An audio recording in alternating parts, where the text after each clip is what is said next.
जय हिंद साथियों, welcome to self study classes with Sumit Jain YouTube channel में आप सभी का स्वागत है।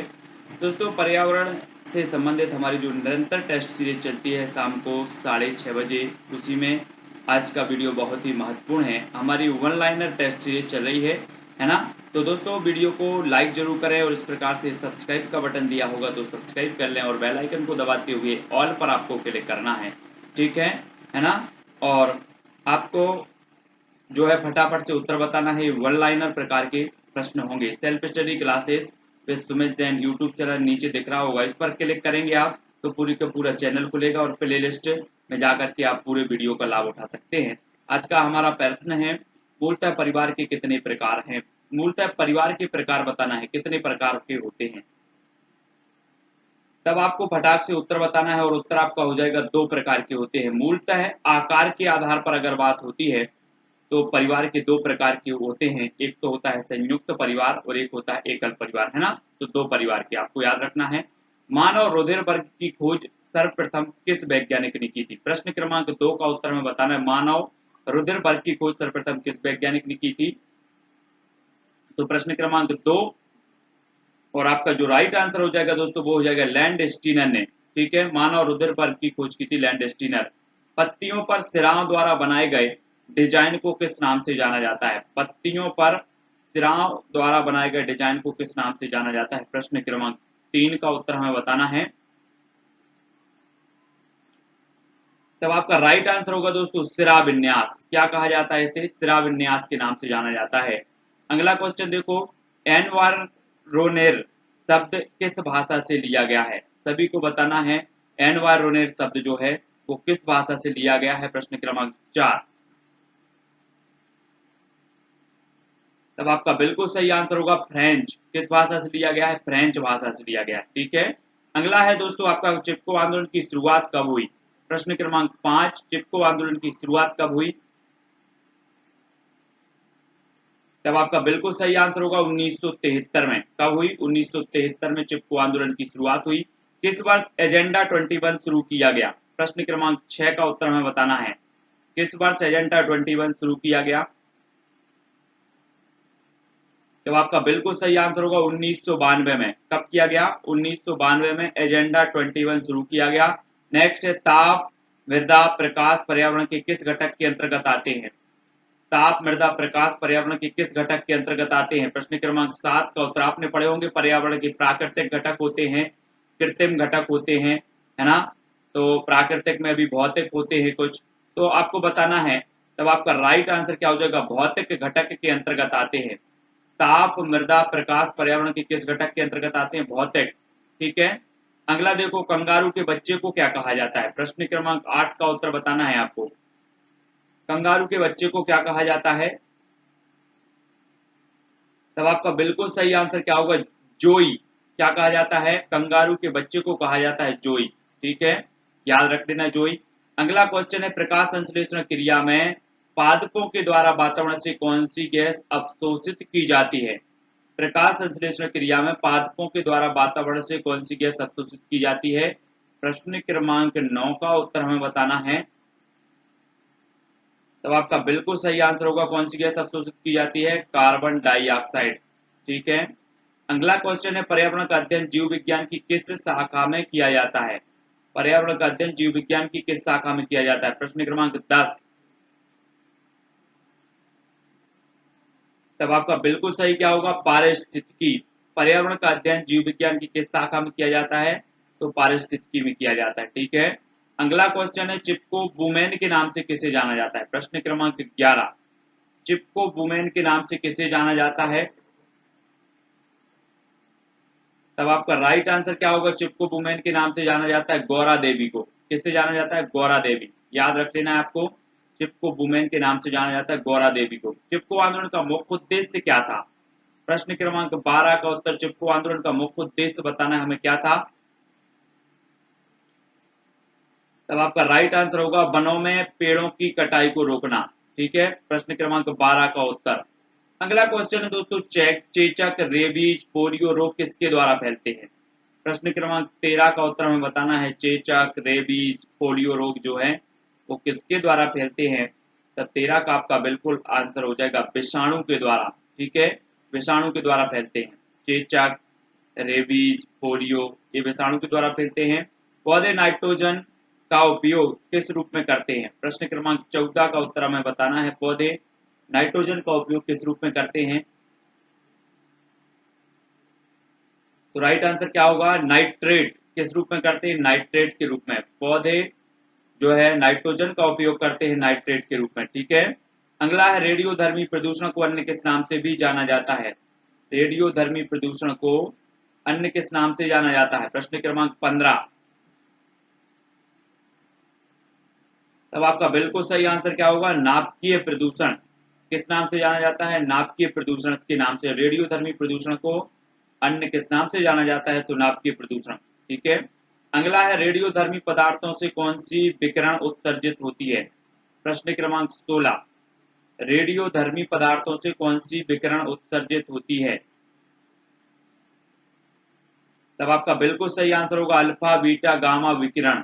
ठीक है, रेडियोधर्मी पदार्थों से कौन सी विकिरण उत्सर्जित होती है? अल्फा बीटा गामा विकिरण उत्सर्जित होती है। नेक्स्ट है मनुष्य एक सामाजिक प्राणी है, कथन किसका है? प्रश्न क्रमांक 17।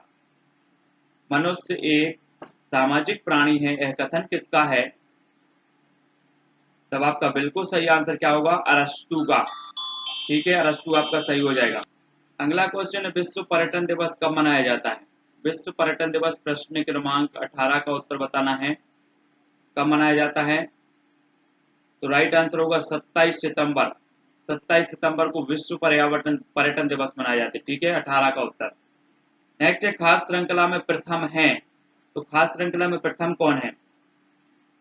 जल्दी से बताएं, आपने खास श्रृंखला पढ़ा है तो खास श्रृंखला में प्रथम कौन होते हैं? तो आपको राइट आंसर बताना है प्रश्न क्रमांक 19 का। तब आपका बिल्कुल सही आंसर होगा कौन होते हैं? पौधे। ठीक है, खास श्रृंखला में प्रथम होते हैं पौधे। अगला क्वेश्चन है अनवीकरणीय संसाधनों के 3 उदाहरण बताइए। आपको पता है आपने नवीकरणीय संसाधन भी पढ़े हैं और अनवीकरणीय संसाधन भी पढ़े हैं। जिससे भी बन रहे हैं तो फटाफट कमेंट में लिखें अनवीकरणीय संसाधनों के उदाहरण बताना है, 3 उदाहरण। तो प्रश्न क्रमांक 20 का आपका बिल्कुल सही आंसर होगा कोयला, पेट्रोल, प्राकृतिक गैस। ये अनवीकरणीय संसाधनों के उदाहरण होते हैं। ठीक है,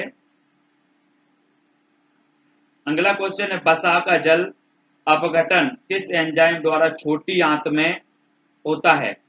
वसा का जल अपघटन किस एंजाइम द्वारा छोटी आंत में होता है? प्रश्न क्रमांक 21। तब आपका बिल्कुल सही आंसर क्या होगा? Lipase enzyme.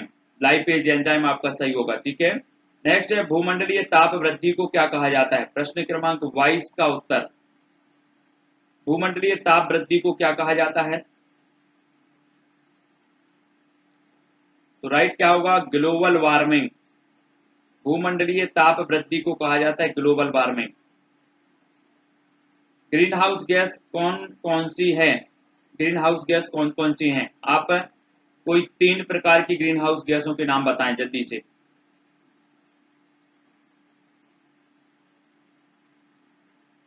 तब आपका बिल्कुल सही आंसर क्या होगा? एक तो कार्बन डाइऑक्साइड, मीथेन, क्लोरोफ्लोरोकार्बन और नाइट्रस ऑक्साइड। ठीक है, ये क्या होती हैं? ग्रीन हाउस गैसें हैं। इनको याद रख लेना, आपसे पूछा जाएगा निम्न में से बताइए कौन सी ग्रीन हाउस गैस है या फिर ग्रीन हाउस गैस नहीं है। ठीक है, अगला देखो वृक्षों का अध्ययन विज्ञान की किस शाखा में के अंतर्गत किया जाता है? वृक्षों का अध्ययन विज्ञान की किस शाखा के अंतर्गत किया जाता है? प्रश्न क्रमांक 24। तो किस शाखा के अंतर्गत किया जाता है? तब आपका बिल्कुल सही आंसर होगा डेंड्रोलॉजी। डेंड्रोलॉजी के अंतर्गत किया जाता है। ठीक है, नेक्स्ट है दोस्तों आपका प्रश्न सौर ऊर्जा का स्रोत क्या है? प्रश्न क्रमांक 25। सौर ऊर्जा का हमें स्रोत बताना है, तो कौन सा है? सौर ऊर्जा का स्रोत माना जाता है नाभिकीय संलयन। ठीक है, सौर ऊर्जा का स्रोत है नाभिकीय संलयन। अगला है विटामिन सी के 3 स्रोतों के नाम बताइए। विटामिन सी, विटामिन सी आप जानते होंगे किस किस में पाया जाता है विटामिन सी, उनके 3 स्रोतों के नाम बताना है। तब आपका बिल्कुल सही आंसर होगा आंवला, संतरा, नींबू ये विटामिन सी के स्रोत हैं। अगला क्वेश्चन है दोस्तों, 2002 में पृथ्वी सम्मेलन कहाँ आयोजित किया गया? 2002 में पृथ्वी सम्मेलन बताना है। तब आपका बिल्कुल सही आंसर क्या होगा? जोहान्सबर्ग दक्षिण अफ्रीका में किया गया 2002 में पृथ्वी सम्मेलन का आयोजन। तालाब किस प्रकार के पारिस्थितिक तंत्र का उदाहरण है? प्रश्न क्रमांक 28। तालाब किस प्रकार के पारिस्थितिक तंत्र का उदाहरण माना जाता है? तब आपका बिल्कुल सही आंसर होगा कृत्रिम। ठीक है। अगला है दोस्तों, नेत्रहीनों को पढ़ाने के लिए संपूर्ण विश्व में किस विधि का प्रयोग किया जाता है? नेत्रहीनों को पढ़ाने के लिए संपूर्ण विश्व में किस विधि का प्रयोग किया जाता है? प्रश्न क्रमांक 29। तब आपका राइट आंसर होगा ब्रेल लिपि का। किसका किया जाता है? ब्रेल लिपि।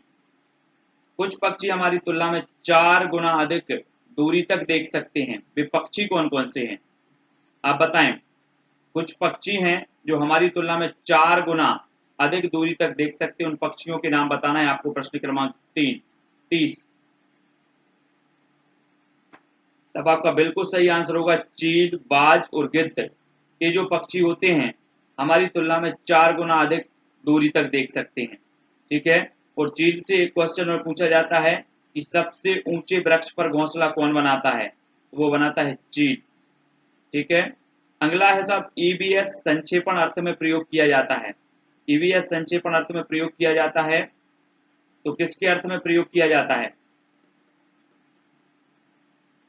तो आपका राइट आंसर क्या होगा? एनवायरमेंटल स्टडीज यानी कि ईवीएस। ठीक है। ये क्वेश्चन पूछा हुआ है 31।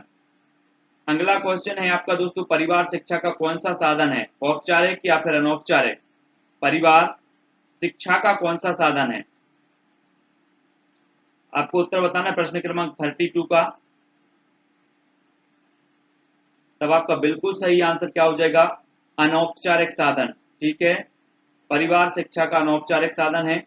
अम्लीय वर्षा का मुख्य कारण क्या है? अम्लीय वर्षा का मुख्य कारण बताना है प्रश्न क्रमांक 33।